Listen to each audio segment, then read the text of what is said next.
Hello. I am Juka. I am a SMS runner. I've been playing this game since like 2018.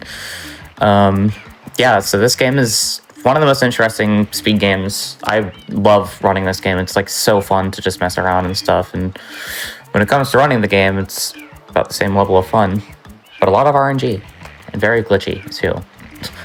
I'm here with Platicorn. Hello. If you want to introduce yourself. I'm ready to have a fun shine day, right? Yeah, going on vacation here in March. It's very warm and sunny in March, especially in the Midwest. Anyway, we're both a little involved in the multi-Mario community. I guess I can go into a little bit more detail after I start my run, though. So I am ready. How about you, Platty? I am ready to go. Yeah. Let's run it. All right. I'm gonna give a countdown of 5, and I'm gonna go on go. So 5, 4, 3, 2, 1, go. Yay! So you'll see at the start of this game that there's a lot of cutscenes. Lovely. A lot of beautiful MKVs. Yup. Back in 2002. So this game is on the GameCube, except I'm playing it on a Wii because the Wii loads faster. I'm also playing not on the 3D All-Stars version because this is just the version I'm used to. 3D All-Stars version just has like some added input delay, and I'm not used to that at all. So, and also the controls are switched too. Like I think the B and Y button are switched for some reason. It's very strange. That is if you use one of these. Yes. But I'm using one of these.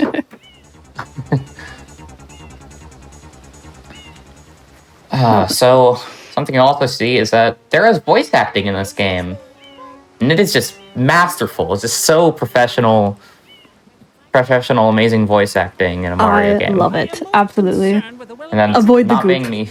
Yeah, that's not me being sarcastic at all, right? Yeah, totally not. Honestly, it is a little scuffed, but you have to embrace it. You just have to. It just fits it so well. Exactly, it's got its charm. So we're going to start with a little bit of movement, and we're going to go right into another cutscene. This is Tutorial Central. This is also known as Airstrip. Little bit of info though is that in 2020 there was a vote held. Well, there were several votes held, but the final vote was held to allow things called peach file and hacked file to be used for speedrunning. So basically, hacked file skips the first 3 cutscenes here, which is about 6 minutes worth of cutscenes, but it doesn't take away any gameplay. So that's the nice thing about it. So you would start your timer with an offset about 5 minutes 40 seconds. Then peach file, you can set up on anything, and then you just save after this cutscene that we're watching right now, and you start your timer at 2.5 minutes. So when you're grinding this game, it makes it a lot easier to not have to sit through these cutscenes every time. Before 2020, that was a pain. But for the sake of the run, for the marathon and stuff, we're watching them. So the good old classic cutscenes. Yeah. And also in the 3D All-Stars version, Flood doesn't say the R button like it does here. Flood says the button. That's all. They just took out the R. They're like, we're not recording this again. Yeah. So I actually got textless there. There's some text that can appear there, but it didn't appear, so I saved a whole frame. Let's go. Gotta save those frames. Yeah. So Airstrip is like just super simple. You fight this guy, and you can actually spray him when his mouth isn't open. There's 4 other things of these that you can fight in this game, but they all like flinch if you spray them with their mouth closed. That guy over there who's covered in goop, usually we save him. I don't because I hate him. What'd he do to you? He's a jerk. You clean him off, and then he blames you for putting goop everywhere when you did nothing. Yeah, that's messed up. You just got here. That's messed up. Bro, right? I was thinking about that the other day. It's crazy that they accuse Mario when he literally lands the plane and comes out and sees the mess. That's crazy. It's crazy. I don't know what the deal with the Piantas are. Maybe they're just stressed out, you know? You never know. Honestly, But here's maybe. the Popo coming towards Mario, and we're in jail. A surprisingly Mario dark gets story for a jailed. Mario game, yeah. Kinda, yeah. Here's the classic court cutscene. I suppose I could talk about as well. I'm playing in Japanese, and there's still English voice acting. I don't know why. But we hear Charles Martinet here talk for about like 3 minutes about what's going on, whole exposition. Oh, is this really Charles Martinet? In I'm the pretty Pianta? sure it is. I'm pretty confident it is, at least. Honestly, It's I wouldn't not be actually surprised. confirmed. We'll call so him he's maybe just waffling. Charles. Maybe Charles. That's, yeah. And if you listen closely, he says the shrine sprites. They're not called the shrine sprites. They're called the shine sprites. Once again, they were like, we're not re-recording this. Just send it out. That's the funny thing is, though, like, after the Japanese version, this is version 1.0, after the Japanese version in 1.1, they did re-record this. Oh. But that's, like, it. That's it. So there's a few version differences between Japanese and English and PAL, which is European, of course. There's a few glitches and a few mechanics that are different. Like when you dismount off of Yoshi, yes, there's Yoshi in this game. Mario goes higher in this than, like, he has a higher dismount than in the other versions. Which also means you can't do a glitch called fruit storage. We're going to see that change a few things later on. And the other difference is just the text is faster in Japanese and the load times are faster. And now Flood's giving us some exposition, so we're just along for the ride. You know, this part of the run, you take your bathroom break, you get a drink of water, scroll through Twitter, whatever you want to do, you know. Little nap, whatever you gotta do. Little nap. I have actually taken a nap in this cutscene before. I'm not kidding. Really? Just rest my eyes. We know the spiel. So, they say you have to get all the shrine sprites, but you don't. All you have to do is beat the 7th level of every world. And normally you're supposed to do things in their intended order, but this is a speed run. We don't have to do things in their intended order when you can do skips and glitches and tricks. So, we're going to be doing a lot of those. It's a very buggy game. Yeah, for real. We were when we were practicing in warm-up, Juka was just going around clipping into like literally anything. That's just a thing you can do in this game. Almost anything is clippable, whether you want it to be or not. There's a frozen bird in this cutscene. If you look in the background, it's a frozen background. There's a frozen bird back there. Oh my gosh. Not a lot of people know about that. I don't think I did. Now I know. I'll have to look for it next time. Yeah. But I've been finding birds like everywhere. I forget which secret it is. I'll have to point it out when we get there. But there's just birds like under you. So we're finally doing a bit of gameplay here. We're out of the bulk of the cutscenes. There are a few more cutscenes, but most of them we can still skip. So we're not gonna worry about those. Nope, just little baby cutscenes. Oh, hello, Mario. Yeah. So we're probably not on a cutscene here. I don't really have much more to say. If we want to read 1 or 2 donations, that'll be pretty cool. I am happy to do that. We're getting a lot of donations coming in with a lot of love for you so far, Juka. We have $20 from Hex Speedruns that says, "So proud of you, Juka, less than 3. You're amazing, and this run is going to be awesome. Shoutouts to the wonderful SMS community." Yeah, Hex is awesome. Platty and I are both good friends with him. Shoutouts to Hex. Shoutouts to Yay! Hex. Shoutouts to Hex. We also have $10 from Xbrelli. "Hi, Juka. Good luck on breaking out of jail and maybe saying a few pinatas. You got this. You're the GOAT." Pinatas. Thank you, Xbrelli. Xbrelli is one of my biggest homies. Yo. Well, thank you both so much for those donations. Yeah, so there's your first Shadow Mario kill. You just gotta kind of pelter him with water.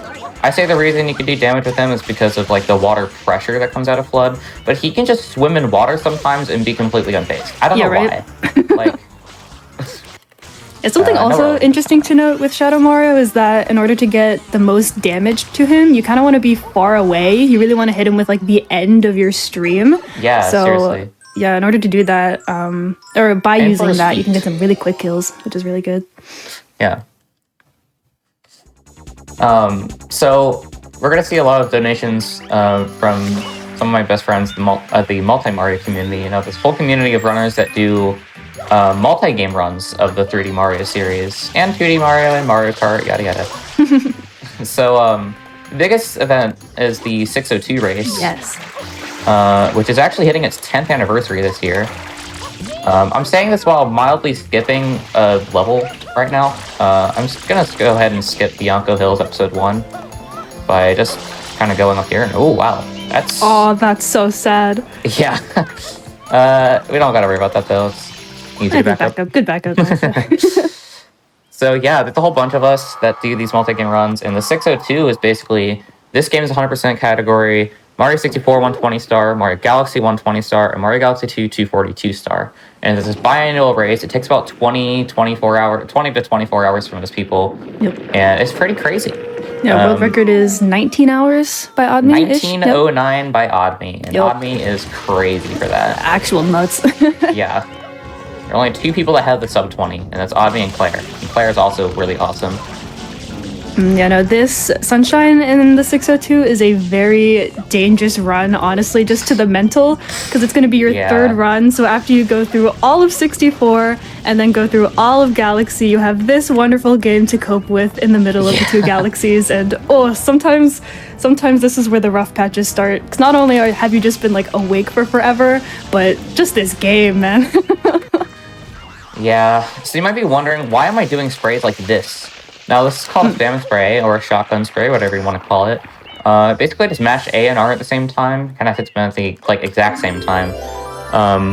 And you get these huge sprays that do like a bunch of, it just spits out a bunch of water. Really helpful for cleaning off goop, which you do a lot of this in this game. It's like the opposite of Splatoon. Literally, actually, yeah. Literally. So,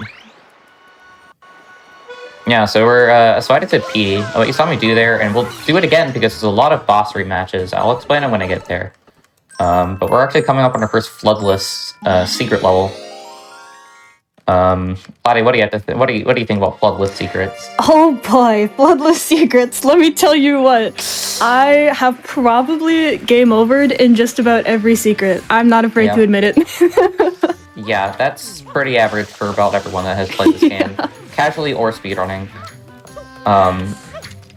There's some of the most difficult stages in the game, and when you're starting out in this game, you want to practice these to a pulp. Like, you want to make sure you are not dying in these, because you will just save minutes and minutes and minutes. So let's say goodbye to Flood. Yeah, bye Flood. I tried to wave, but I don't have time to because I gotta mash buttons.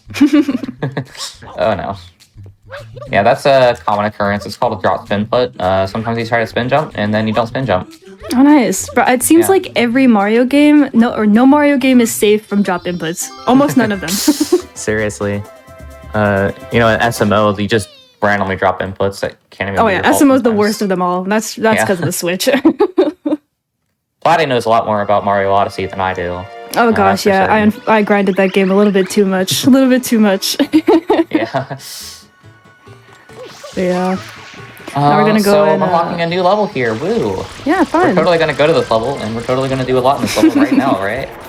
Surely. Surely. And, there's a lot of cutscenes in this game that show up that require some kind of action from you. Either Shadow Mario's doing some shenanigans, or there's a goop monster popping up on the beach or something.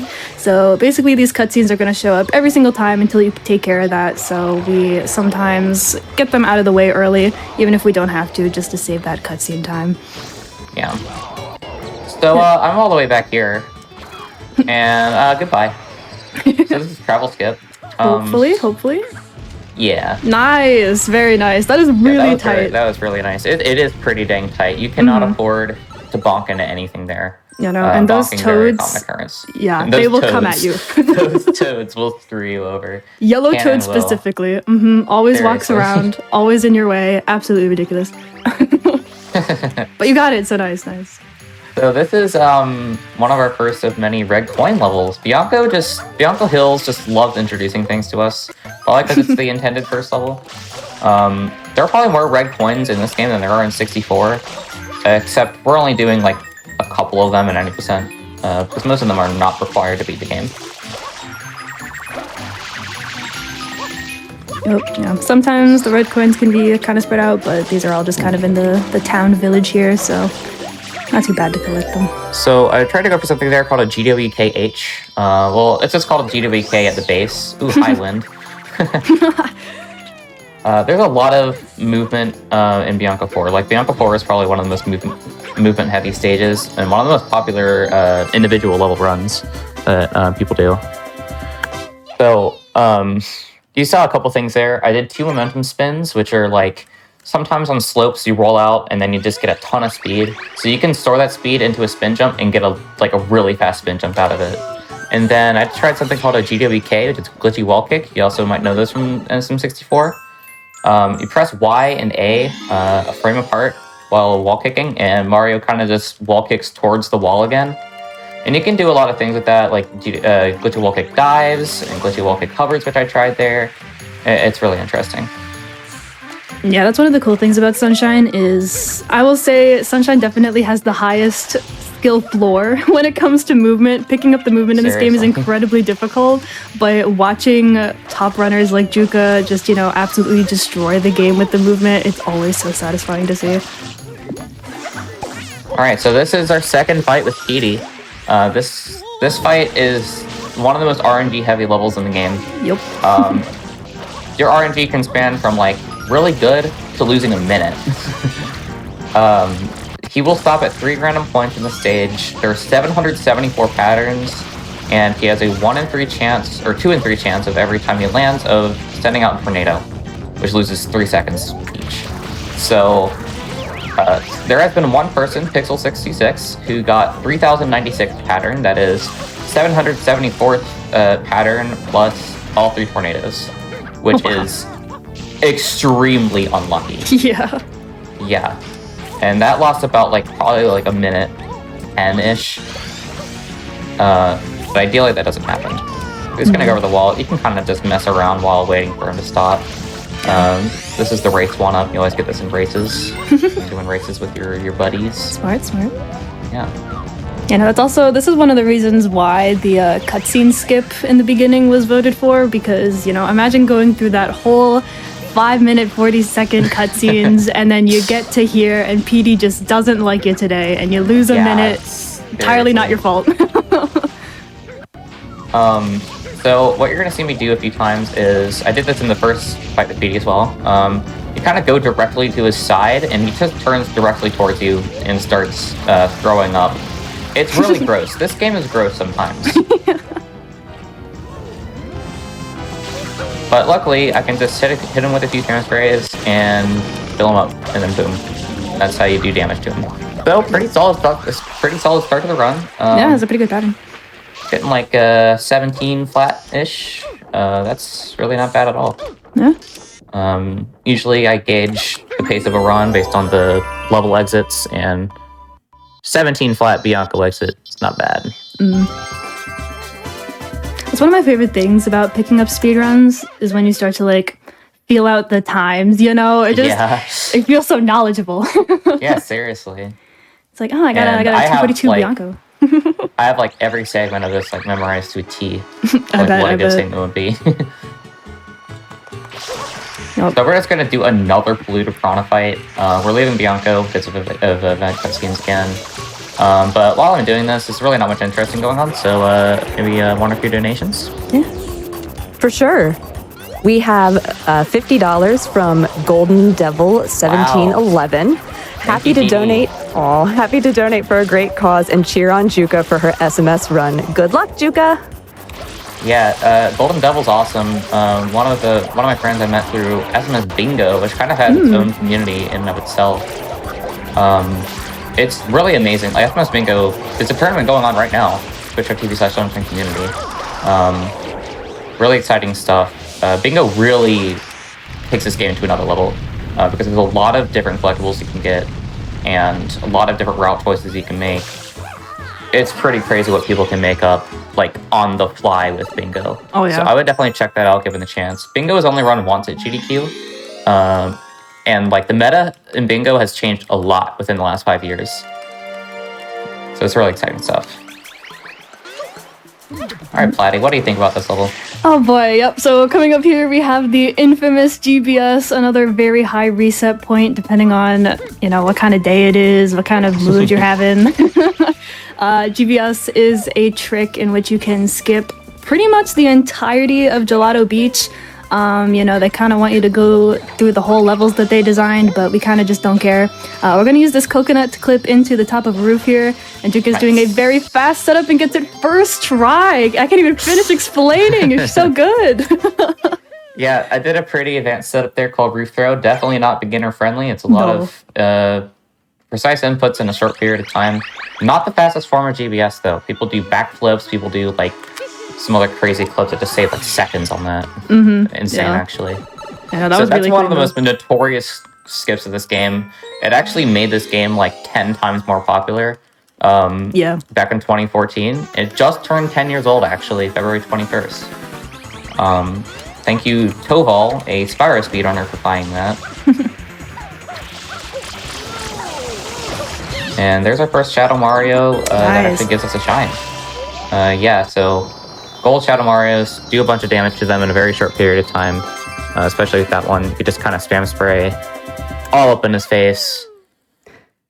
Can I break in with a really quick donation? Yes, please. We have a $1,500 donation from Anonymous that just says, "Greetings from Germany. Thank you so much for your generous donation." And that also has been pushing our glitch showcase incentive. We are over 64% of the way towards that. So thank you so much. Thank you guys so much.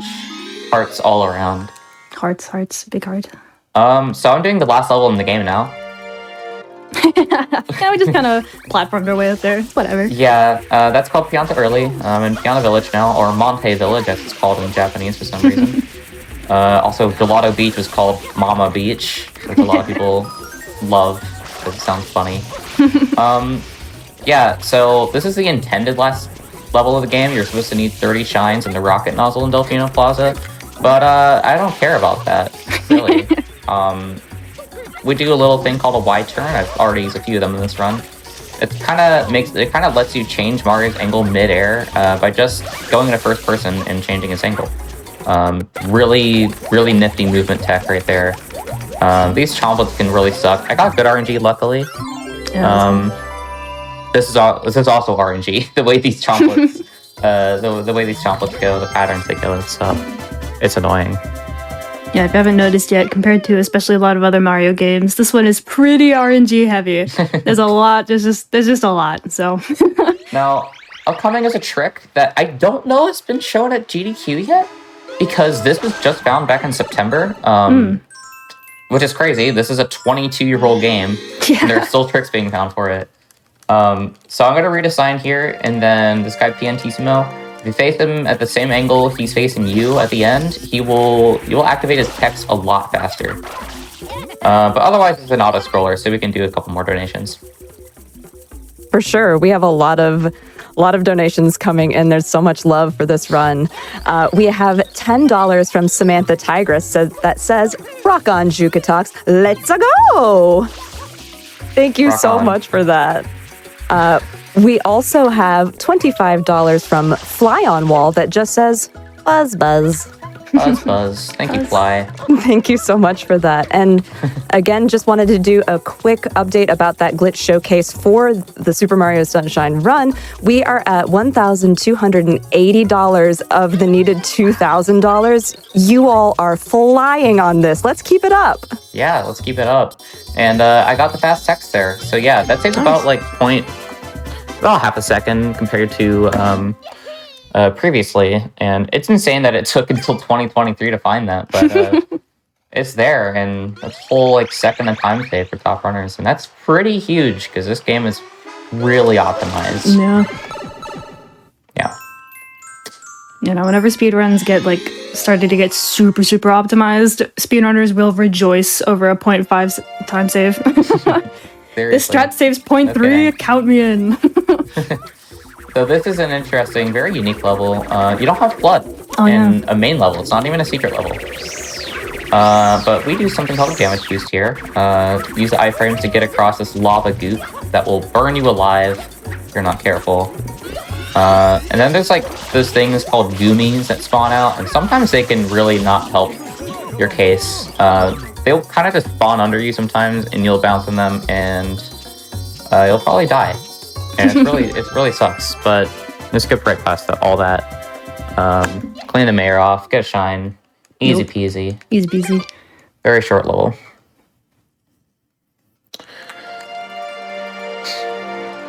So we are going to see some event cutscenes here now, but while we're here in Pianta, we're going to finish this. So we only got like a few levels left. Pianta's one of the quicker levels in the game. There's a few levels that are just fast because they're not as, like, well, the levels are just not as long as some of the other ones. No. And so we dealt with the little chomps, so now we got the big chomp coming up here. Can't deal with the little ones without the big one too. So we're gonna kind of just follow this guy around, wait for him to get where we want to be, and then we'll quick spray him and drag him into the pool. Yeah, for some reason, grabbing onto his chain and like holding forward like this makes him move faster towards the pool. And I'm gonna do something called chain skip here. So we're gonna manip him into moving towards this pool, spray him off, and hopefully I get this with the right timing. Nice. Nice. So that's chain skip. That's a very fast strat for this level. You're kind of just, well, skip the chain, sort of. You kind of just touch the chain and he goes in. He goes like, boop, I'll go in, jump in. Little splash in the nice weather. That's also a little bit of RNG right there, depending on what path he goes. Go left, right, middle, or left, middle, right. And left it's the fastest, and then middle loses a second, and then right loses another second. So it's really not a huge deal what pattern you get. And now we're going into another one of the most notorious levels in this game. Yes.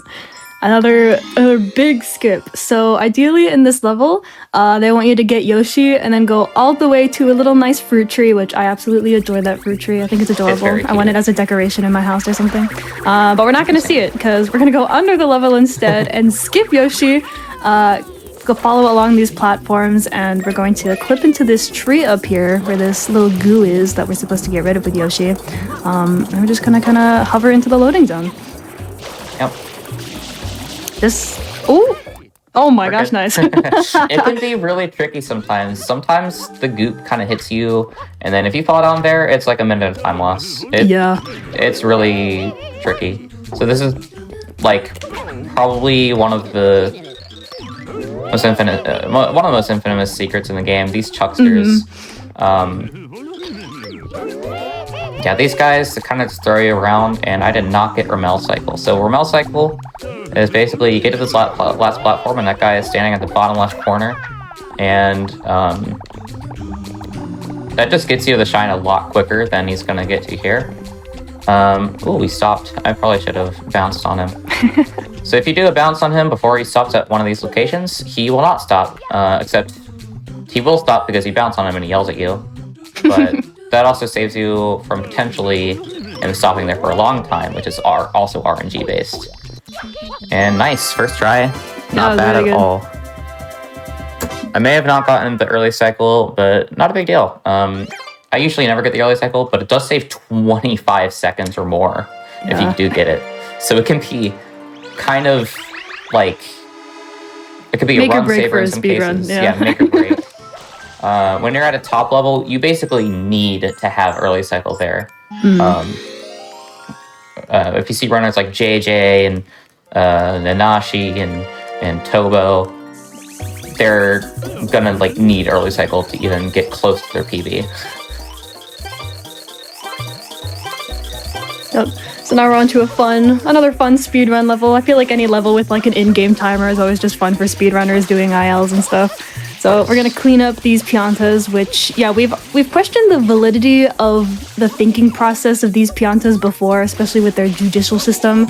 However, it was brought to my attention yesterday that there are literally only 10 goop spots around the island, and the piantas managed to fall in every single one of them, which is crazy. No, I actually never really thought of that. Like, why? Like, or the piantas just cleaned up the entire village, but left the piantas to suffer in the goo still. Makes no sense. Or they decided let's just drop goop on these 10 Piantas in particular. Yeah, these ones specifically. They need to be punished for something. I don't know. Oh, I missed one. Oh, yeah, in the back there. Yeah, this guy could be a little tricky to clean off. 208's not bad. My PB is 212, nice. But this... My PB is 212, but this IL is one of the most, popular and optimized ILs. Yeah, for the reason sure. it's popular, it's been run by people since, 2008. Because it has an in-game timer, so it's easy for anyone to do this. Yep. Regardless of what version they're playing on. Now, I got a 208 there, and the record is 220. Which is by Fetch, who has been the record holder since 2015. Wow. He is amazing. Seriously. And that wraps up Pianta. We're just gonna kill Shadow Mario one more time. Yep. And we finally completed a full level of all 7 episodes. Yeah. Some Shadow Marios, they can be kind of tricky if you mess up a quick kill, because depending on the layout of the map and everything, he can kind of juke you around, but this map is pretty open, so it's kind of easy to just follow him wherever he goes. Not like it matters, because we kill him in 2 seconds anyway. Yep. So, yeah. One last thing about Piano Village, though, is that there's that bridge at the start, and you saw me water slide across it, and then I kind of hovered for a bit. That's because there's a random gap in the middle of the bridge there that you just have to hover over, because if you don't, you'll clip through it and you'll fall to your death. Yep, I did that 2 days ago. Very easy to do, very bad to do as well.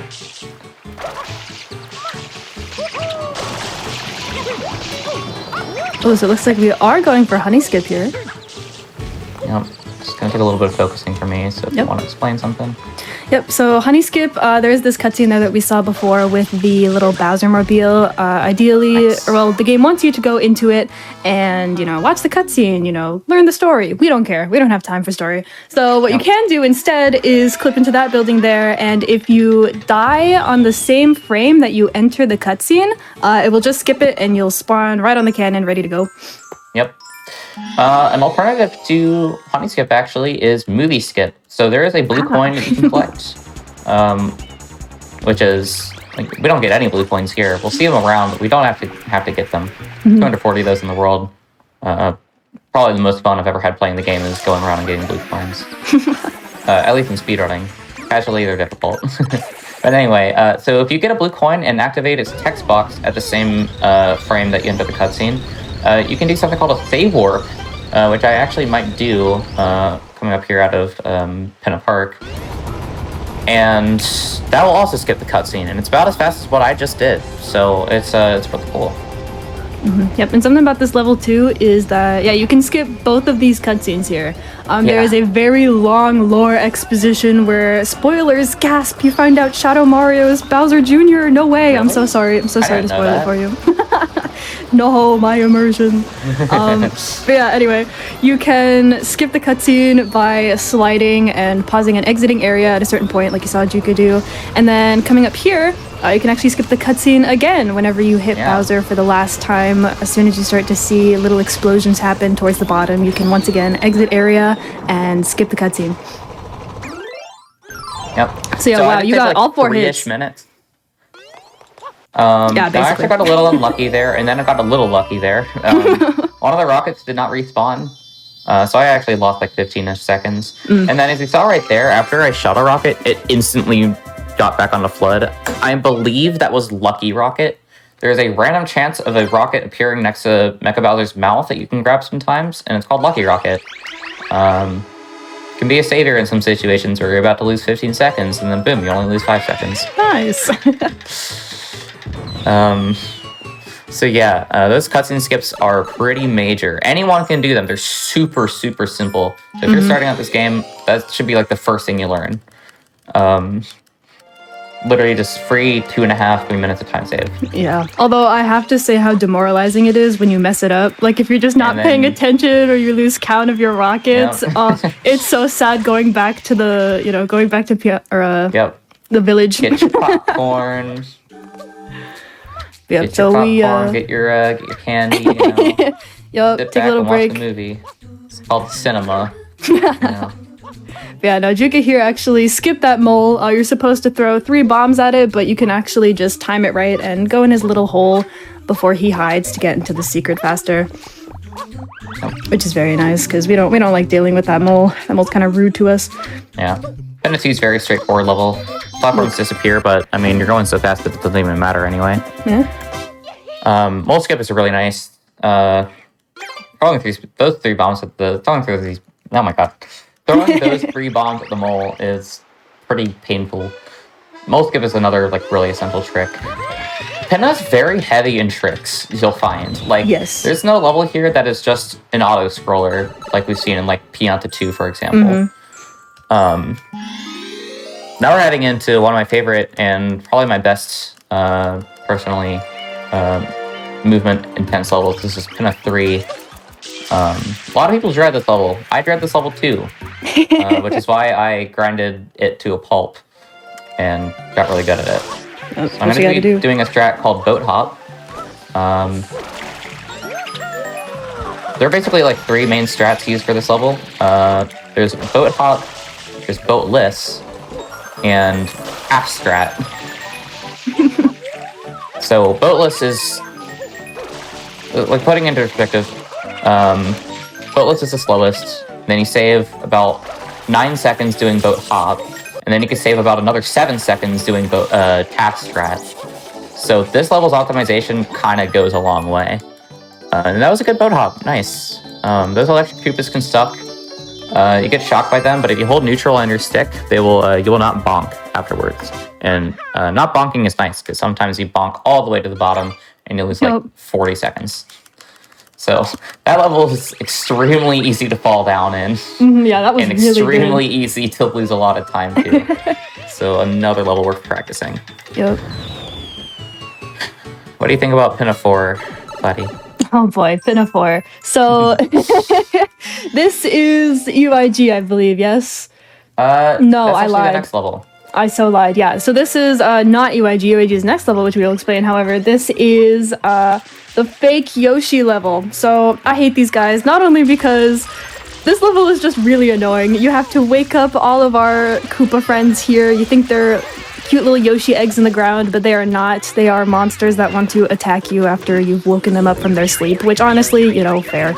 However, you can get all of these in one cycle, but it is very hard, and Juka did. Very nice. Barely. Yeah, that saves a lot of They were time. all about to get up.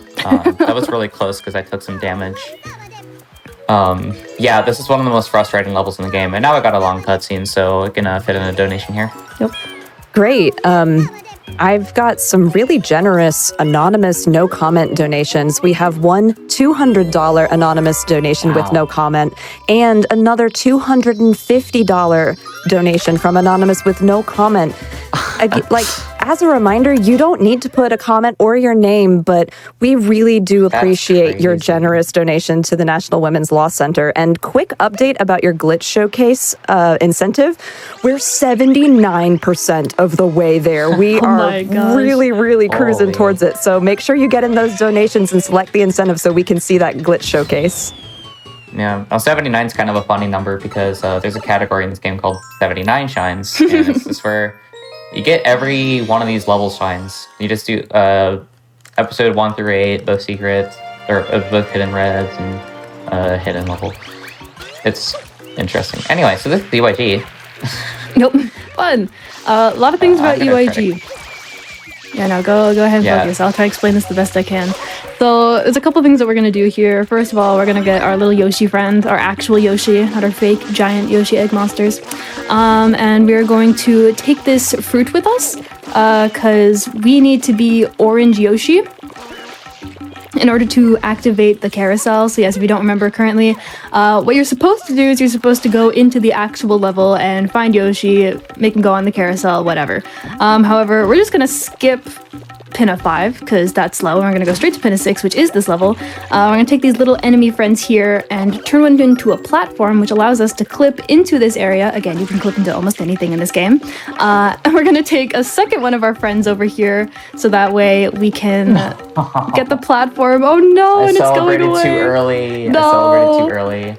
That's really unfortunate. So EYG is one of the hardest tricks probably in the entire run. Very easy to mess up. I had a really clean setup there, and then I celebrated too early, looked away from the screen, as you might have seen. And so now I have to get...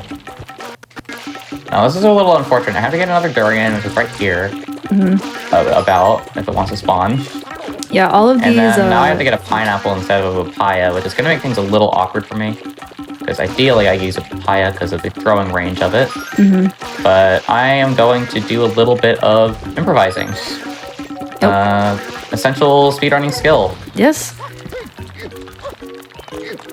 And I can't imagine memorizing all of the fruit locations on the beach. And I definitely have. Definitely. Yeah, there are fruits all over this beach. They kind of just pop out of the ground. Sometimes they could be annoying because sometimes they just decide not to. Nope. Yeah, but this level basically determines the pace of a run. Like, determines if a run is alive or not. I've lost numerous early game paces to this trick. Just because of mistakes like that. There we go. Nice. Now we're riding the platform. I did lose about 1:40, but not a big deal. That's pretty average occurrence for a run. You were really just chilling on the edge. If you're doing if you're doing a reset of this game, you gotta expect to lose time to EYG. It's just natural for everyone. You know what? You got a second try. That's all that matters. We're there. Exactly. Got a second try. Yep, it's kind of funny how many secrets in this game you do by doing tricks. And again, like we talked about earlier, these secrets are and can be very punishing. So doing a really hard trick into a just really hard platforming level, sometimes it can be brutal. But, you know, Juka is very practiced here, so no problems. Absolutely no problems. Very nice. Moral of the day, don't celebrate too early if you're doing EYG. Everyone does it. It's a rite of passage into speedrunning this game. Yep. Finally, though, we are done with Pinna. So what EYG does, actually, we skipped Pinna Park episode 5. We skipped a whole level. And normally that saves about a minute 15. So I kind of made up for that for missing the trick the first try, but it's no big deal. You know, the level we skip is just... There's like a really fast... Ferris wheel, which you're supposed to go through this whole back water section, but you can even skip that too. There's skips in the levels we skip. And then I don't think we mentioned what UIG stands for, but it just stands for early Yoshi go round because we go into the Yoshi merry-go-round early. Yeah, so that was discovered in 2015. Actually, it was mentioned, funnily enough, back in SGDQ 2015, there was a hoverless race of this game. And it was discovered, like, that trick was discovered like a week before that run. So I don't even think they did it in that run. But it's pretty crazy how the timeline goes. So what you'll see some people do here exiting Pinna, I did not, because I want to try another trick, is that they'll save warp, and that basically brings them right back to the front of Delfino Plaza. And then either some people use a route that goes back to Bianco or to Rico like this. Yeah, you can enter that from the other side. It was even weirder that time because I bonked somehow and still made it in, so that happened. Game through your bone. Gotta love it. It doesn't do that often. Rico's probably my favorite level in the game. About every level is movement. There's very, very little RNG involved, and it's very consistent when it comes to runs. You can always expect Rico to be about the same length if you don't die in Rico 4, which we'll see in a bit. Pretty evil Floodless level. This is a Goober blooper. We have a little bit of a cutscene here, so one donation would be nice. For sure.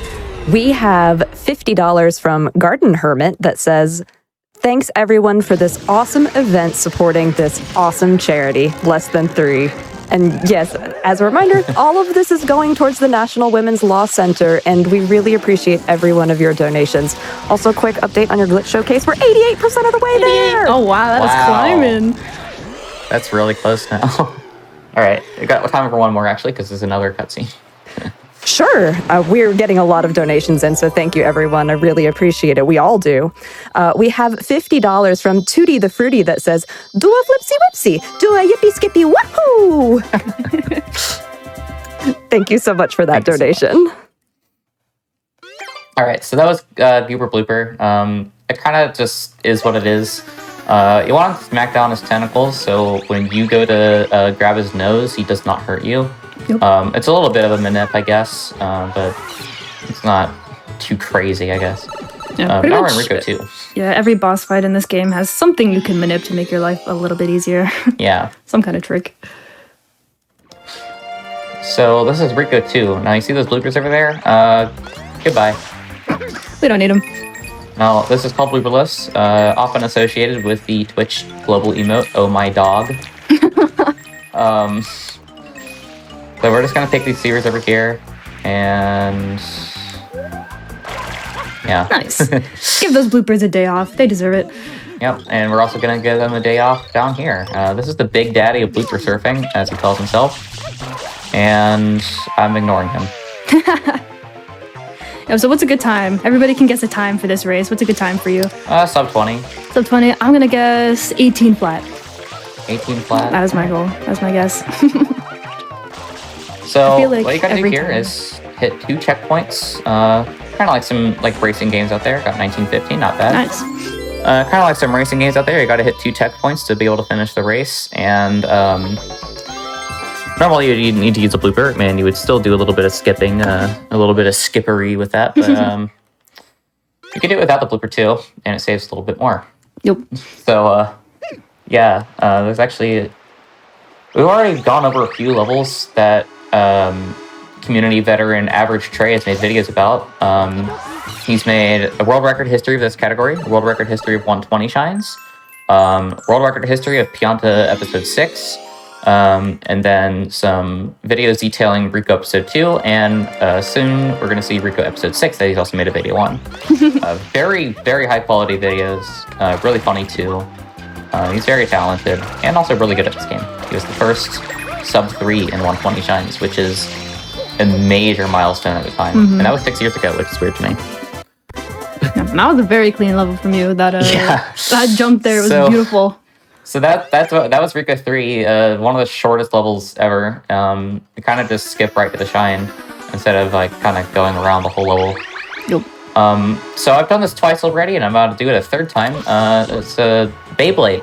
So that sounds like a certain toy franchise / anime series that you might know. But also, it's a trick in SMS. You can do a little spin with the joystick and then hit R with blood. And then normally, if you go down slopes, Mario will start to do a butt slide. We'll get a lot of speed. But we can get that speed and turn it into a spin jump by doing a Beyblade, which I just did right there. And I made an oopsie. That was my mistake. I should have done a little hover. Not a big deal, though. Yeah, he got to show off the jump. So yeah, Beyblades were discovered in 2019 by Noki Doki. The first major discovery that I was present in the community for. Pretty cool stuff. Yep, so now we're in this secret level. The secret level may look kind of familiar to you if you've ever played Super Mario Galaxy 2. They did reuse some of the elements of this level, including these spinning little logs here, but yeah, this level for platforming can be especially tricky. And I forgot if I mentioned this earlier, but a lot of things in this game, it's actually way harder casually. There's a lot of things in this game that is way harder casually than speedrunning, because when you practice these levels, you know the cycles, you know where to go, but if you get off, sometimes the surface that you're on may no longer be a surface, and now it's a slope, and now you slide to your death. Or you can just clip through things. Yep, that too. Yep, I mean, always a classic. There are many occurrences in this game where you just simply clip through things, and it's not your fault. Yeah, especially in those logs. Yeah, and the corners. Yeah. Corners are very susceptible to clipping. Yeah.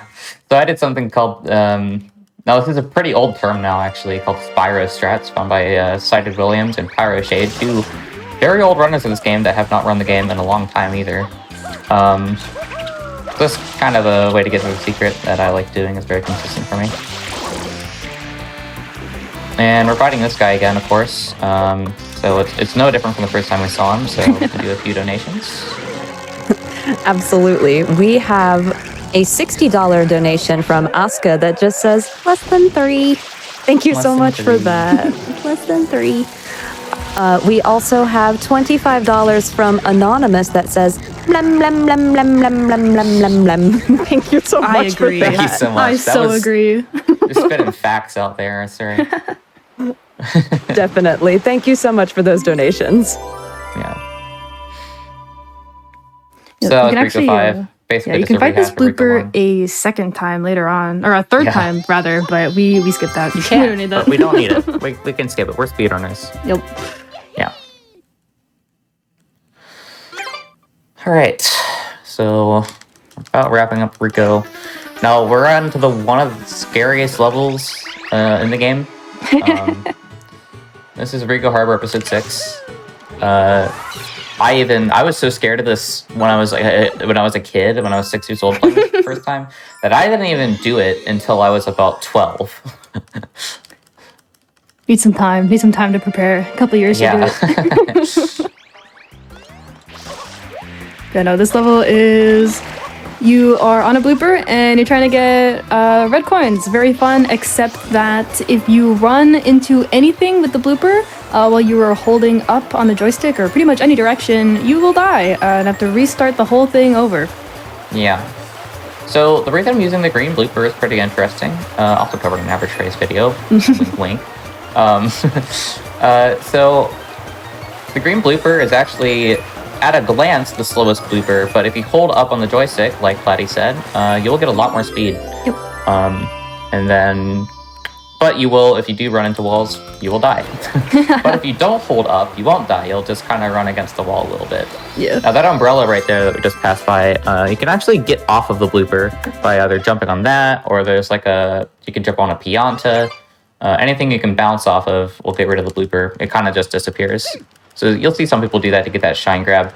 It's probably the hardest part of the level because you have to do that while riding the blooper, and it's very easy to die, and that loses 2 minutes if you do so. I personally like to test fate by just going into it head on, and either I run into the logs or I get stuck on another blooper and we have to go around again. Yeah, that's the way the cookie crumbles. Nope. So we are finishing up Rico. It's probably the easiest Shadow Mario quick kill in the game. I do a little bit of a faster optimization there, but really you can just kind of walk forward and a bit to the side and then spray, and then you kill him. Nope, that was a very Easy nice peasy. one. Very nice. Yeah. And this one especially can be very annoying if you miss it, because he will go up on the scaffolding up top, and the way he goes, of course, is going to be random. You can kind of influence it, but sometimes he just doesn't care. He just goes wherever. Yeah. And then of So course, we keep seeing Shadow Mario out here in the plaza with Yoshi. So it's not really a way to fit in the event cutscenes with unlocking Yoshi here. So we kind of just deal with the event cutscenes anyway. Yeah. We have to see him mocking us for, a couple splits. It's alright. We'll deal with him later. So we're finally finishing up Bianco. The reason we split it up is, again, with the event cutscenes. You want to minimize as many of those as possible because they're about 3 seconds each. Now there are a couple routes you can do where you do these, where you do Bianco 6 or Bianco 6 and 7 early, called German route. I don't know why it's called German route. Probably because some German people did it. Shout out to German people. Shout out. Got quite a lot of German friends. They're really cool. But that just gets rid of this level really early on in the run, which is a pretty hard secret.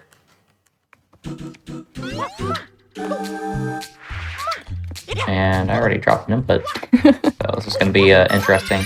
So I'm a little off cycle now, so I have to improvise at the top section. Very, very heavily cycle-based level. Yep. But I should be fine. I know what I'm doing. It's also really easy to get free lives here if you are struggling. Yeah, this is one of those levels that's definitely harder casually. Just trying to navigate all these platforms, but if you know the cycles, and of course if you know some backups too, then the general movement, you should be all good. Yeah. So I'm going to have to do a little bit of sandbagging here. Kind of wait out the cycles a little bit, because that's usually the way I have to back that up if I get off cycle. But not bad, not bad. Very good backup. All right, so I'm going to do something in this Shadow Mario, actually, that I have not showed before in this run. I had a couple opportunities too, but this is probably the easiest case where you can do this trick. I'm going to do a one-shot insta-kill on Shadow Mario here, where I'm just going to like dive up to him and then do a rollout and spam spray at the same time. So all of my spam spray particles will get focused on Shadow Mario, and he ideally would die in an instant. Sometimes it doesn't work. And it did work. Oh, nice. I love it. That's pretty crazy. I'm really happy that worked out. This camera angle too. Yeah. So so normally Mario would be facing the screen when you get a shine like that. But I went into Y-cam, and if you go on a first person, he will often face away from the screen or completely just face backwards in the shine cutscene. It's really funny. It doesn't change anything. It's just funny to have. So there are some cases where I go into a shine and go into Y-cam on purpose when I don't even need to, just to have that happen because it's funny. Alright, so that was a clean Shadow Mario kill. Sometimes this can be a little tricky. There's a chance of him going the other way, which is really annoying. And there we go. We are in Serena Beach. Yep. Probably the most RNG heavy level game. RNG heavy level in the game, rather. Yeah, this boss fight right off the bat is RNG. Yep, starting off with this. Yeah. Yeah, this boss fight can be very annoying. What ideally you want to do, so there's a big old manta, you squirt it with some water, and as you squirt it, it starts dividing up into little parts. So ideally, like you want to... Minecraft. Yeah. Yeah, so you want to spray the manta as quick as you can, primarily to get it down to the last phase the quickest. When they all get super small and they turn dark pink, they all start coming at you. So if you get the first couple phases done early, then they're all just kind of be in your general area. So you'll be able to kill them quicker. And if it is a little bit longer to kill these mantas, then they're kind of all spread out, and you just kind of have to wait for them to come to you, or you have to find them. Actually, the other day I got a really crazy manta pattern during a 96 shines run. Oh, really? And they turned pink almost instantly. Really? Wow. This time, not as lucky. The way they split is random. Usually I struggle with finding the last big guy to spray before the pink phase here. No. Now they're all pink, so they will start to kind of magnetize towards you. And after this boss fight, we got another pretty long cutscene, about 30 seconds, so we can fit another donation when the time comes. Honestly, we can fit them on now, because it's basically all the same stuff. Okay, great. We have $50 from Anonymous with no comment, and we also have $25 from Marissa with no comment, $50 from Steven with no comment, and $25 from Kirby with no comment. These are such generous donations. Thank you so much for that. So much. And just quick update, Glitch Showcase is at 88%. We're at $1,760 of the $2,000 needed for that. So go ahead and get in those donations, because I really want to see this Glitch Showcase. So, at the end there, I did a pretty epic cinematic shot of me looking out at the sunset here. Turin is honestly one of the prettiest levels, honestly the prettiest levels to me. Oh, it's beautiful, yeah. At least the outside section, it has lovely, lovely music. Unfortunately, most of our time is going to be spent in the level, in the actual hotel. Yeah, but the reason I faced out towards the sunset there is when Mario spawns back in after the cutscene, he will be faced towards the shine, and it makes it a lot easier to draw the line directly to the shine. Saves a little bit of time. Yep, all about those minor optimizations. They add up. They add up. Yep, All right, fun so little this is facts. Serena 2. Yep, you can actually spray these piantas to make them talk to you faster, you know. Yep, it increases their talking range, Yep. and also you want to make sure Mario is at completely 0 horizontal speed when talking to them. That was a very So this is the hardest secret in the game, in my opinion. Any reason? We'll definitely see it at the end. It's just a lot of nerve-wracking, like really narrow platforming. And the big jumps too, yeah. Yeah. I forgot about that. I don't do that. Yeah, there's a little cog in the end, which, oh my gosh, me and that cog, we have beef now. 100% we have beef. Oh, everyone has beef with this cog. We had beef before, but now we have more beef. Yeah.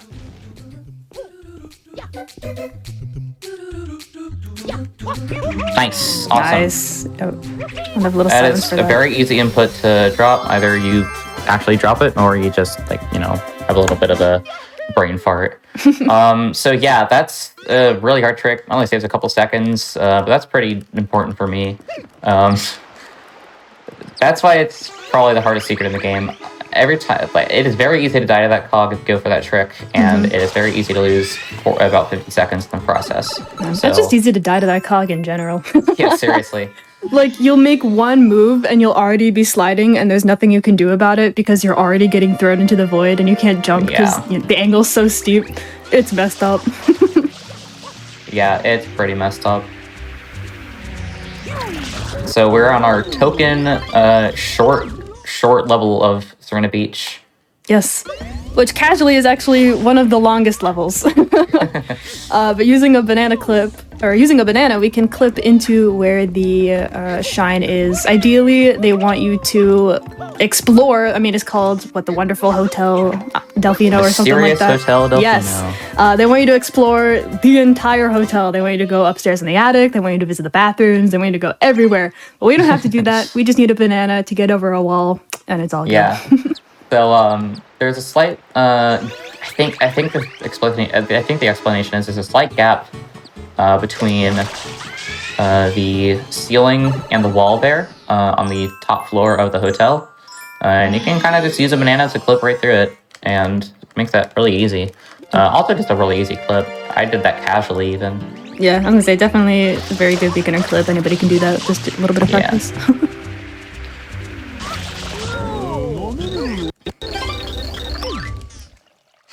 Yep. So coming up here, we're going to go into the place where we're going to be for the next two shines, just this one and the next one. We're going to go into the casino area where there is the King Boo fight next time, and this time we're going to use a clip to get into this secret area.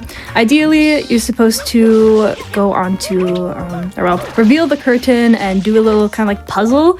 You kind of have to shoot all these squares with water, your water nozzle, to make them all reveal an image. But that's just, I can't even imagine doing that right now. I have done that before in a speedrun setting. That's crazy. During the 90% glitchless category, which I just don't like that category. Doing glitches in this game is just too fun to not do them, I can't imagine doing this game without glitches, honestly. Seriously. So, I did casino skip there. Normally you have to play slots. You have to do a really annoying flip puzzle, and it's just so... A whole process. Nobody likes it. Nobody likes doing those. Who needs doing that when we can just go through the ceiling? It's all good. Yep. That was a very nice secret level. Yeah. So, again, at the event cutscenes, Shadow Mario is carrying that turbo nozzle, but it's just so slow, so not worth it to try to unlock that. So we're just going to see him carry that turbo nozzle for the rest of the run. Yeah, we'll just take the time loss. Yeah. Time loss to time save. In the 120 category, in the 120 shines category, which is 100%, you do want to get that turbo nozzle, except you don't get it until after you enter and leave the final level of the game, because then everything just gets unlocked in Delfino after that. So it makes that a lot easier. Yep. And now we have one of the heaviest RNG experiences of any Mario game ever. We have the infamous King Boo.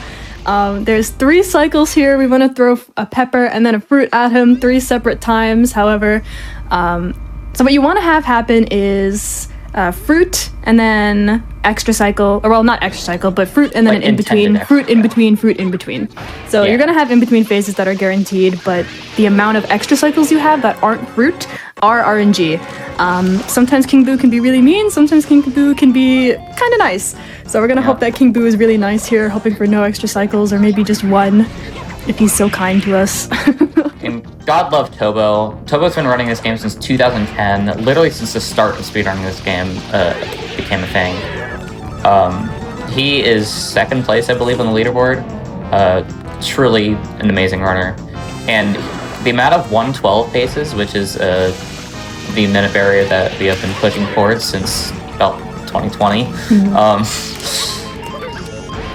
he has lost so many paces just at this boss fight, because his PB just happens to have the best King Boo known to the entire planet Earth. So this can be really much of a run killer. Now, what's nice is on the cycles where you can get fruit, which is not this one, if when King Boo pops up and there is a question mark in the middle of his slot before you spray it, that is a guaranteed fruit. Otherwise, it's kind of just chance like it was right there, and I got an extra cycle. That's basically very, very normal to happen. But now I'm definitely getting a fruit. Nice. See what I mean? That's a bit of information that not a lot of people know about. Honestly, I didn't. It is kind of really nice to know your fate beforehand. Because sometimes you kind of just want to run around, and sometimes you want to ground pound these purple things to stop the spinny spins. And doing that really helps because it makes it way easier to grab fruit.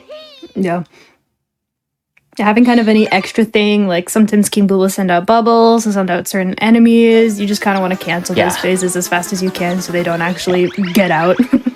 So something I failed to show, because I actually don't really know how to do them, is called cycle skips.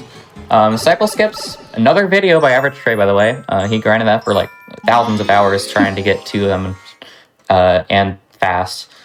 So I believe on the intended extras, if you do the cycle skip, which I don't know exactly how it works, there's a 1 in 64 chance of you getting a fruit anyway. But that is really slim, and getting those 2 times is a 1 in 4,096 chance. So that is extremely rare. Almost as rare, like that's half as rare as a shiny in Pokemon. It doesn't happen often. Something interesting to note here is that while there isn't too terribly, like we mentioned some differences between the regional versions of this game, but this is actually one of the levels that is affected by regional difference. On the NA version, this is a pretty lenient level, but on the JP version, it is very tight. You want to try and get as much goop as you can off. And sometimes there'll even be invisible goop, which can be just very annoying, but thankfully we got it all done. Invisible goop is about the biggest factor that makes this level frustrating on the Japanese version. I actually have dealt with invisible goop a little bit before in this run, back in Bianco, when I was going up to PD to unlock him. I slid in a little bit of invisible goop that I just, I swear I cleared away, but it just kind of appeared there. So that's about the biggest factor, Serenus 6 right there. The goal is to clean all the goop. I think you want 95%, except people have believed for a while that in Japanese you need 99%. But I believe the reason for that is just that there's so much invisible goop that you can't see that it makes up for that 4% that you think. It just feels like 99 anyway. Yeah. So finishing up Serena here, pretty straightforward quick kill, so we have time for one donation. Well, I have something really exciting for you both. We have met that glitch showcase incentive. Yes, awesome. Yay! I'm so excited. Thank you, everyone watching and everyone who donated for that. And we actually have $40 from Anonymous that reads, "Glitches, please." So thank you. We met it. You will see those glitches. We also had a generous $200 donation from Lycheer that says, haven't been able to tune in to the whole marathon, but hoping to make it to that Celeste bonus game. So thank you for that, and let's get really excited for some glitches. Yeah, awesome. There are so many glitches in this game that I've already even shown in this run. like there's so many glitches that are just part of the movement too. So this is Noki 1, first level of Noki Bay, our last level actually of the run. Very vertical movement. If you know SM64, it's kind of like TikTok clock in that sense, where you just gotta go up. And some of these wall kicks can be really tricky, like that one right there. Trips up a lot of people. This is a subtly cycle-based level as well. Oops, I messed that up a little bit. So I might be 1 cycle behind the faster cycle that I usually get, but it's no big deal. And it's like 3 seconds. 3 seconds is such a travesty. No, no, my time loss. And then you want to throw these bombs optimally and then kill the guy. So you can fit in a donation here. There's a whole cutscene, so we've got some time. Great. I have $10 from Eden Soul, no comment provided, and also another $25 from Fiona with no comment. But thank you all so much for those donations. I do also want another little brief update. We also met the Metal Gear Solid 2 Substance incentive for the sunglasses. Ooh, you awesome. all are crushing it today with these incentives. Sunglasses. I can get Clearly, we sunglasses need in all this these. game. We need the sunglasses after we've gotten all these shines. Exactly. Yeah, if you get 30 shines, there's this guy that's in every level of the game, and he gives you sunglasses. That's it. That's all he does. Yeah, it actually does tint the game, right? It makes it a little darker. Yep. Okay. Yeah, it's pretty cool. And then after you beat the game, you can get a shine outfit too, which you actually see in Mario Odyssey. So this is pretty much the same as Noki 1 actually, except no goop. So this is a little bit more of a fun level to grind movement in, very movement heavy level. This is Spring Clip, one of the most well-known clips. Like we said, there is technically a third Super Blooper fight you can do, and we just skipped him by using a spring. Shortens Noki 2 by a ton. Yep. That's a very long level normally if you go the casual route. Yeah, which again, could not do this game glitches. I can't imagine it. Seriously. You want me to play your game? No, thank you. So we're on to our first underwater level. This is a cute mechanic, only in Noki Bay. We're gonna see this twice, in this level and the next one. So basically, if you see all the water's purple, that's because it's dirty and it hurts you. That's because there is this eel living underground, underwater actually, at the bottom of the ocean, that has so much, like, tooth... So much gum, plaque. so much plaque, that it's, like, toxic in it. It makes the water all gross and poisonous. Yeah, that's crazy. Imagine your teeth hygiene being so bad you mess up an entire ecosystem. Actually insane. Ew. Seriously. So, underwater movement's interesting. It's very unique. And some runners out there can really make it fast.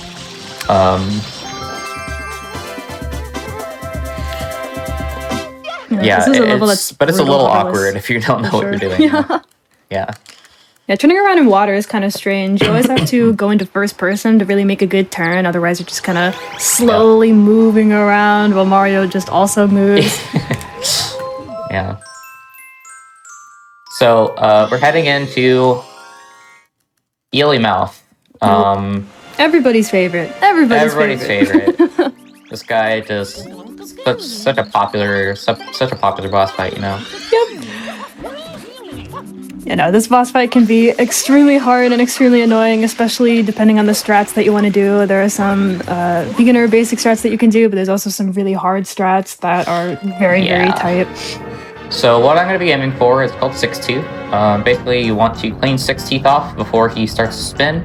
And then from then on, you want to make sure he doesn't complete a spin by going low into his mouth and having him, triggering him to try to eat you. But you don't want to get eaten because that loses a lot of time. Yep. So, and completely messes up the boss fight. So that's basically the gist of Eel. It's a pretty complicated boss fight. It took me a long time to actually learn how to do it properly. So I'm going to try to focus up here. If you want any donations, that'll be nice. Of course. We have, again, lots of wonderful anonymous donations, so thank you so much for those. We have $50 from Anonymous, $10 from Anonymous, and actually we have 1, 2, 3 more $50 from Anonymous with no comment. Wow. Thank you all so much for your generosity. Awesome, You are awesome. Chat, you are awesome on this fantastic Friday. So this is cutscene skip. You take damage and Mario's flashing red while activating this cutscene. You will skip it, and he'll kind of you can kind of see it happen from Mario's point of view. Normally it kind of flips out into a cutscene, or you can't even control Mario at all. Mm-hmm. But doing the cutscene skip, we can sync down here right to where the shine is, and not have to wait a ton. So that saves 15 seconds. I unfortunately got a 5 tooth there because it was a little too slow, but not a big deal. I still got a pretty clean deal otherwise. Yeah, still very clean. Yeah. Now there's some people. So I said I would go for 6 tooth. I got 5 tooth, but there's some people that do 6.5 tooth, and then there's some people that do 7 tooth, which is absolutely just insanely bonkers. hard. Yep. Like seriously. Yeah, you clean 7 tooth before he starts spinning, and that is really, really tight and really, really difficult. Yeah. So this is Piantissimo one last time. One last time. One farewell race. So what I didn't explain about Piantissimo is that he goes the same route every time. So he has a static time, and he's always really slow. You're pretty much guaranteed to beat him every time. Except for if you collect the shine after you beat him, he will register your best time as his best time, and he will actually take a faster route depending on what time it is. It's really interesting. Like, no one ever bothers to look at that. So sometimes what I try to do when touching this flag is I aim for a certain funny number. Like, I aim for, like, 1985 in reference to the song by Bowling for Soup, or, like, 2000 flat, like 20000, or 2005 for a certain other reason. Sometimes, like, 2018, which is the year I started running this game. There's a lot of different things you can go for. You'll see some people go for, like, 2222. Yeah. Yeah, I'd like to try and get the flat numbers. It's always so satisfying. Yeah. So you can do the science strat like I did in Pianta 2, but I actually don't know it. So I did something else where I just line up Mario with the Y cam so that his angle is set there, and I can just jump dive right into the shine. Little thing that not a lot of people actually know about. All right, so I'm going to be doing a new strat here that I actually just learned last week. This might be a little tricky.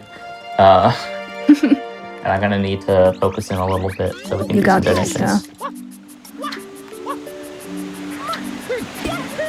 Yeah, no, you have to climb up all these jump wire trampoline sections.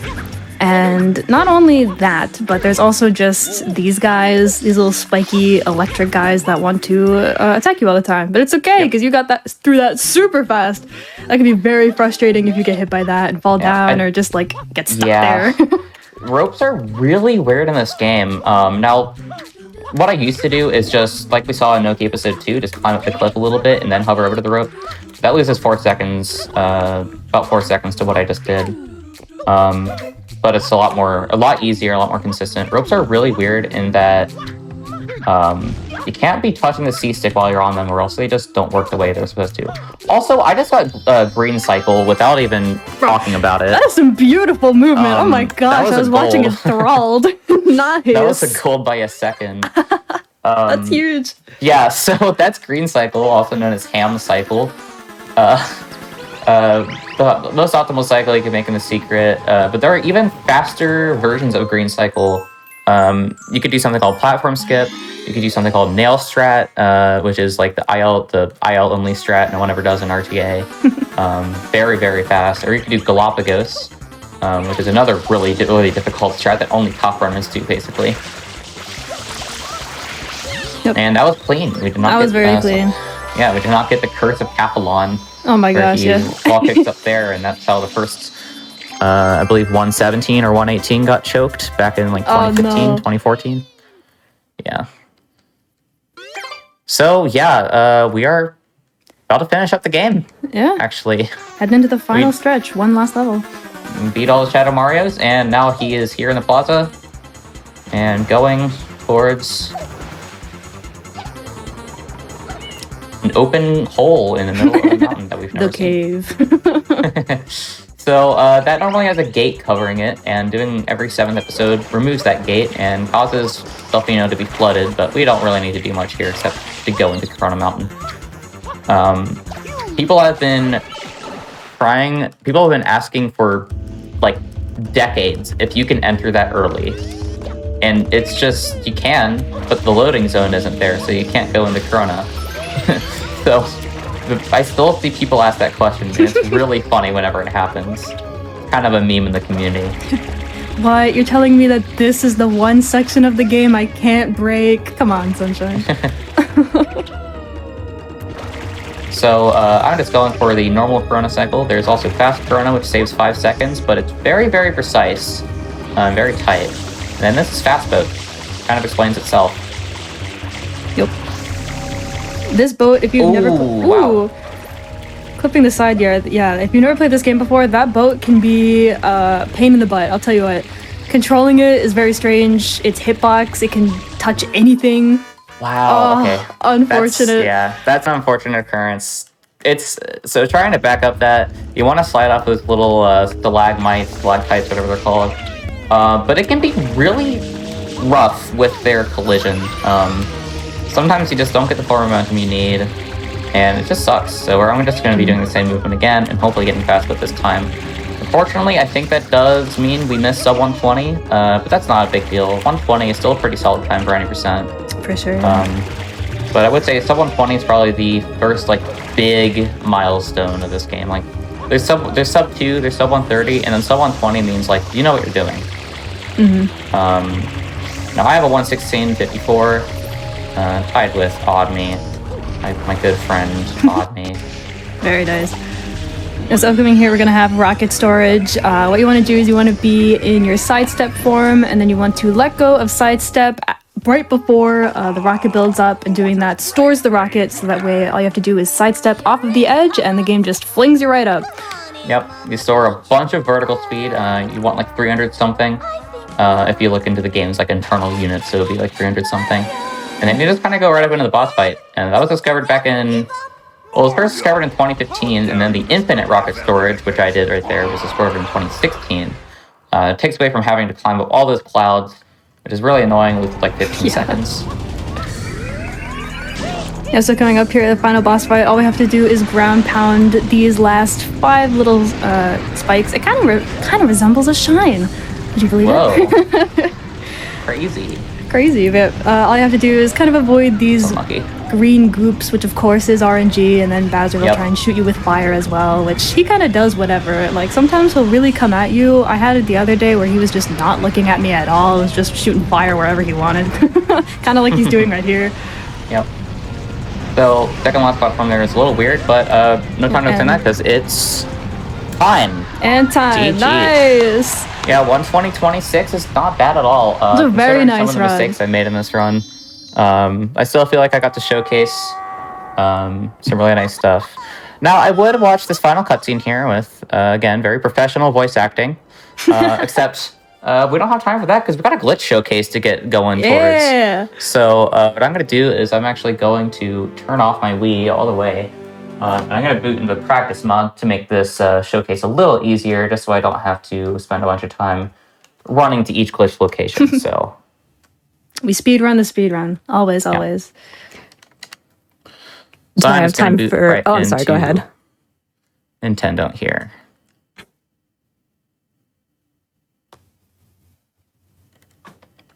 So you can say what you need, Jaidlyn. Oh, thank you. Sorry to cut in like that.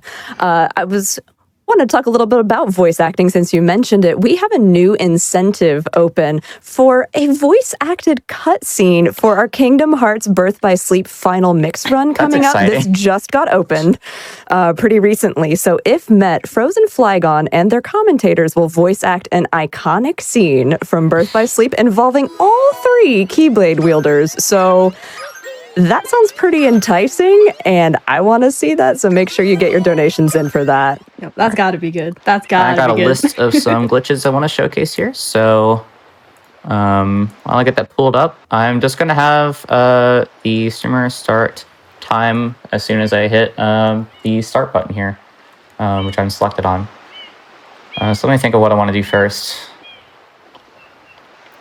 I think I know what I want to do. Let's start off.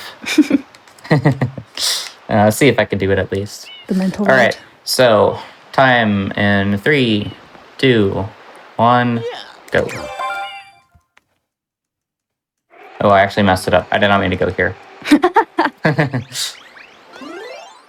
Not a big deal. That's why we got a little bit of practice codes. It's kind of warped every level. But that doesn't make these glitches ingenuine.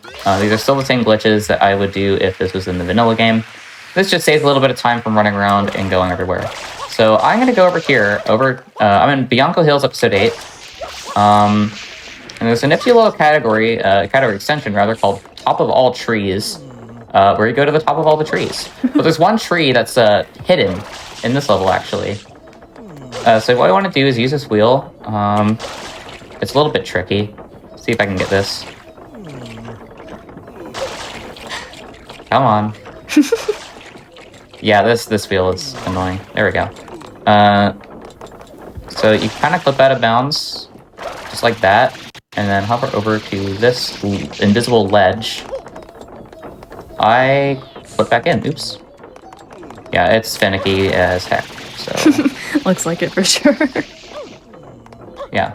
So I'm on this invisible ledge, and let's just spin jump over here, start to hover, and oh my gosh, it's invisible. No. No. Yeah. So unfortunately, the hitboxes of those trees can be a little annoying. I tried to dive onto the base of it so I can climb up, but it's no big deal. So there's a hidden tree right there, and that's how you get to it.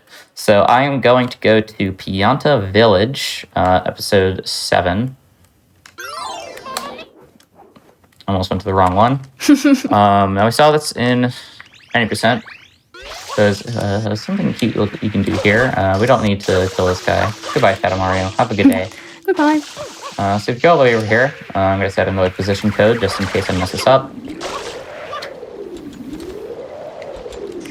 And, oops. See, that's why I set that there. Bro, the wind. So you want to swim in this water, hold up, press B a few times, and yeah. Whee! Oh wow, okay, that's new. Oh. I've only seen that happen once before. Normally you're supposed to downwarp into under the death plane, and you can kind of just run around under Pianta Village. There's another spot where you can do it around here in this section, but I don't know how to do that. So now I'm going to go back to Delfino Plaza, and I'm going to show off some stuff. First I have to go to Corona, actually. Just exit area real quick. So I'm going to show off some stuff here in Delfino Plaza. So the magical thing about fruits in this game is that you can use them to clip into just about everything that you want to. Magical fruits.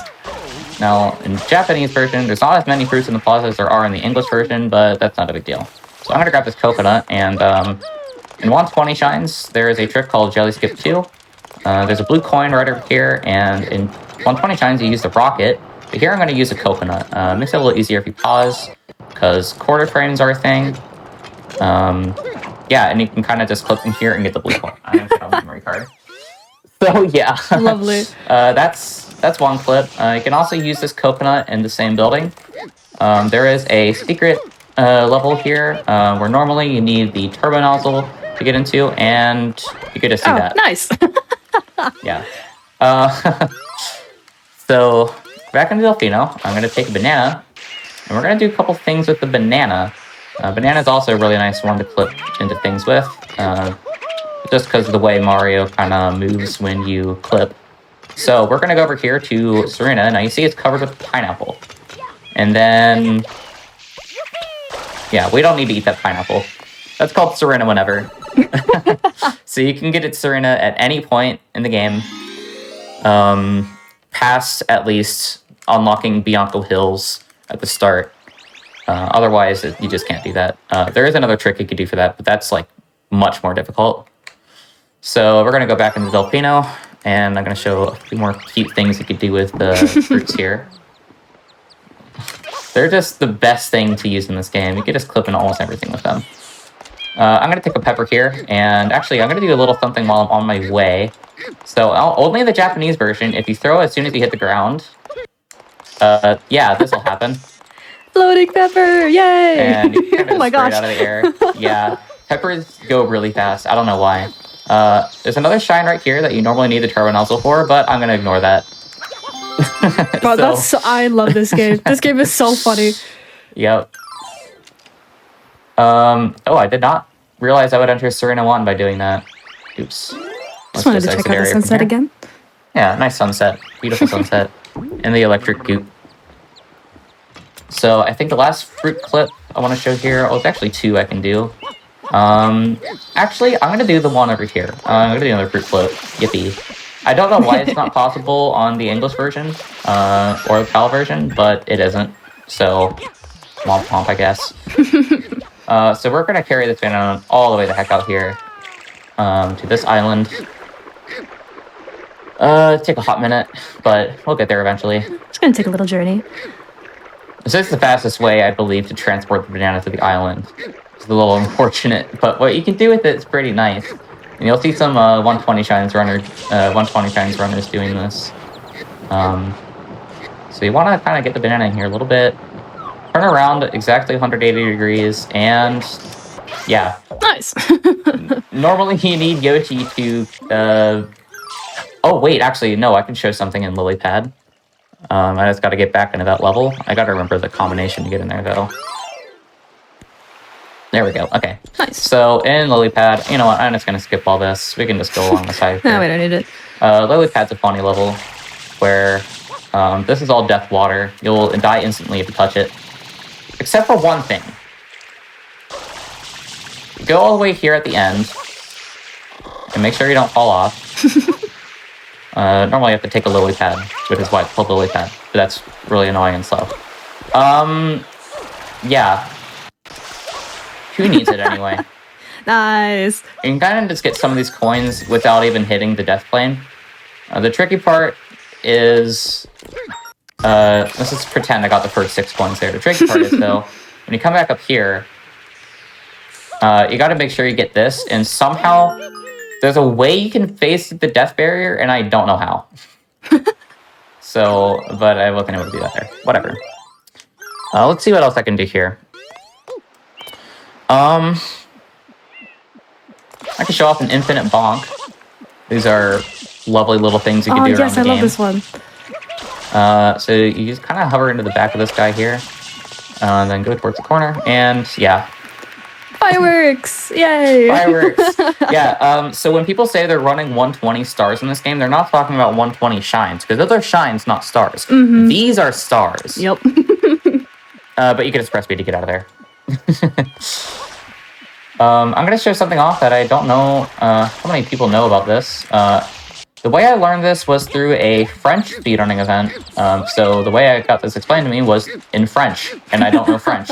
I kind of just saw, saw him do it. Thank you, Pogonator. Pogonator. Nice butchering, nice butchering his name. Pogonator for showcasing this because I love this trick. So I'm gonna take a coconut to this boat. We did not take any of these boats during my run because we don't need them. But I'm gonna kind of do this at the edge of the boat a little bit. We're gonna wait a little bit here. I'm gonna hold towards the edge. Now I don't know why this happens, but this makes the boat really wonky. So you see how it's like kind of tilting a little bit? Just wait till I walk to the back edge of the boat. I think I'm probably fine to do it now. Oh, okay. Wow. Oh no. Oh no. Oh. I'm soft locked. Luckily, we can get out of that. That's incredible. I didn't think that would happen. That's new. So, that boat's kind of just hanging out. And if I go towards it, and if I go on it, some shenanigans are gonna ensue. Oh, the boat's doing a wheelie. That's crazy. What the heck? Oh, nice. Woo! Whee! A little teeter-totter. Yeah, I don't know why this happens, but you can do it. We just unlocked physics on this boat. It's amazing. So I'm gonna go to airstrip, actually. Alright, so this is the final glitch I want to do. It's gonna take... Actually, this might take a little bit. So instead of that, actually, I'm gonna head to Rico 1.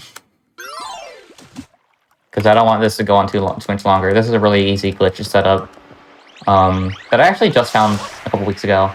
And I already knew about it, but I didn't, like, remember it until a few weeks ago. So, this will be the last glitch I do. And then we can move on to our next beautiful run. So, all the way over here. Use this little cliff area. So right here? Yes. What is that you see? Water! What the heck? Why is there water here? No clue, but it's Floating there, and water. it makes you downwarp random. Yeah, like that. Alright, so that's it for the glitch showcase. yeah, it's crazy how many glitches you can still show in about a 10-minute time span. And that's all for SMS. This game, like I said, really buggy, but really fun to mess around with the bugs. That's part of the reason I got into speedrunning in the first place. So shout outs again to Average Trey for making those videos, especially back in 2017. That's what got me into running this game. Shout outs to the community moderators like Noki Doki and it's changed a lot. I'm kind of a boomer at this point, so there's a lot of new people. Noki Doki is kind of the guru of this game, though. Thank you to Walnuts for Life for being one of my biggest inspirations to continuing learning this game. She is another amazing femme speedrunner of this game, and one of my best friends. She is also like a huge historian. She has kept like so many screenshots and like this historical documents of this game too. And shout out to the Multi-Mario community for being my friend group right now and providing me a space to, play around with a lot of these Mario games and also, play this game too while I'm at it. Shout out to like we saw Hex Speedruns and Xprelli and Oddme and Thorn, just a bunch of people, a bunch of my best friends that I just love voice calling with on a daily basis. Would not be here without them. So yeah. I guess last shout out would be J_7. Not playing this game anymore, but one of my other best friends. World record holder in a lot of ILs alongside Fetch, Found Your Gun, and like Fredetish and JJSRL, who's the current record holder. So yeah, there's a lot of cool people in the Mario community. But that is all I have to say. Thank you guys so much for coming out. Thank you for all the donations. And keep donating, actually. And I hope you enjoy the rest of Frost Fatales 2024. Prize or Lies, hosted by Kung Fu Fruit Cup and Corvame. Today, your challenge is to separate between what is lies and what is prize. Many prizes, all real, none fake. Can you judge what is prize and what is lies? Sometimes reality and illusion live prize by prize. But to understand the difference, you must examine all the prizes. Take this diorama. When you're playing your favorite Zelda game, which Zelda do you like, or which Link do you like to be? Twilight Princess? Ocarina of Time? Breath of the Wild? What if you could be Zelda, or have Zelda there? What about a heart piece? Do you think that makes this diorama everything that it could be? You're wrong. It lights up. This prize was sent to us and invented by Sense Mom. And for a $25 minimum donation, it could be yours. Cassettes are becoming increasingly popular ways to listen to music. But what if a cassette could take you to a faraway land? Could such a thing be even possible? What if the trials and tribulations that you faced in the past became even more difficult simply because you touched this device? Would it even be possible to take it from the digital realm to the physical realm? Could Dijon ketchup have created a perler so smooth that all the beads blend together to create something truly magical? Yes. It's a $10 minimum donation, and it truly takes what was once a lie and becomes a prize. Have you ever thought what it's like to be a bug? Traveling deep within Hollow Nest? Learning about all the lore? What happens when your journey's over? Do you think you would then be symbolically encased in a plaque? What if that plaque was made of copper? Not this time. This one's cold cast in bronze. For this $25 minimum donation, this is brought to us by Red Baron Creations. This one will help you get some more answers. Computers are entering our lives more and more every single day. We try to browse cyberspace, but we find it might take a while for our modem to connect and for our emails to download. What if you could supercharge your computer? What if it could become a more perfect machine? Could this Intel i5 13600K CPU sent in to us by Anonymous solve that problem? That's right. A $25 minimum donation could be the ticket to turning what was once a digital foe into a digital friend. Do you like gummy ships? How about when you journey in your gummy ship all throughout space, going to possible worlds in Kingdom Hearts, hanging out with all your Disney friends? How many worlds do you think there are in Kingdom Hearts? 1, 2, 100? That's false. It's however many are in the shadow box here. And from the Exclair Studios, we have this $25 minimum donation Kingdom Hearts Celestial Map shadow box, which is going to provide you with more info and detail than you thought you'd ever need.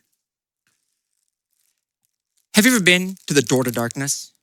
Have you witnessed 7 pure lights and 13 beings of darkness clash to create the Keyblade and open the door to Kingdom Hearts? Do you often have trouble remembering all of the minor details of the Kingdom Hearts lore? What if there was a guide? What if that guide told you everything you needed to know about Kingdom Hearts 2? Surely, that would be everything that there is to be about this prize, right? We gotcha. We gotcha. What if there were posters, 4 of them? What if 2 of them came from Kingdom Hearts 2? What if one of them, on the back, information about the gummy ship, a flight plan of sorts? What if one of the posters was 2-sided? What if it had Kingdom Hearts 1.5 and 2.5, and Kingdom Hearts 2.8, final chapter prologue on the other side? And the 4th poster, Kingdom Hearts Union Cross. Could you get all those posters in a single prize pack? Could Auburn Moogle have sent in that many prizes to us? Yes. What if there were pins? What if the pins said Kingdom Hearts 2.8, final chapter prologue, and Kingdom Hearts Union Cross as well? Could I, as a prize presenter, remember all of the titles to the Kingdom Hearts game and say them over and over and over again? Apparently so. Have you ever tried to carry too many things? Have you been like Foo here, trying to show off so many prizes, but wishing there was a way to do it? What if such a device existed? What if you could carry things in a pack and that pack was on your back? And what if Roxas was there? Could that be part of the prize pack? It could. You know Axel? People tend to like Axel. He has glaives. What are those? I don't know. They make fire. Could they make fire? They do.